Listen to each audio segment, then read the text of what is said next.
अहंकाराला आवाज खूप असतो. चलनी नाणी जशी खणखणतात तसा क्रोधाने नाहून निघालेला अहंकार चार चौघात आवाज मजबूत करत असतो.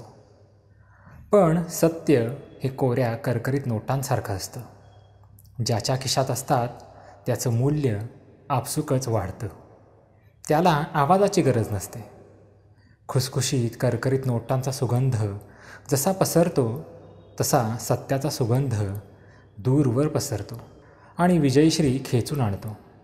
फक्त त्याच्यासोबत उभा राहणारा हवा असतो. मनाची उद्विग्नता वेगळी गोष्ट आहे. पण तुमची बाजू मांडण्याकरता जर तुम्हाला आक्रस्ताळेपणा करावा लागत असेल तर थोडं थांबा. तुम्ही दीर्घकाळासाठी श्राप ओढावून घेत आहात. तुम्ही त्या कफल्लक समाजवर्गाचा भाग होत आहात ज्यांनी ही नाणी देणग्या म्हणून जपून ठेवली आहेत.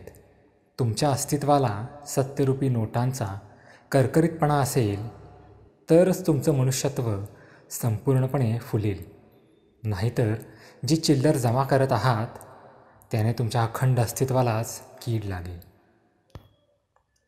शेवटी नियती जे तुमच्या पदरात टाकते तेच माणसाला स्वीकारून पुढे चालावं लागत असतं. सकारात्मकता, प्रयत्न, पुरुषार्थ ही चाक तुमच्या रथाला जोडली तरी ही मंडळी नियतीच्या पुढे धावत नाहीत. ह्या सगळ्या गोंधळात एकच निर्णय आपला असतो.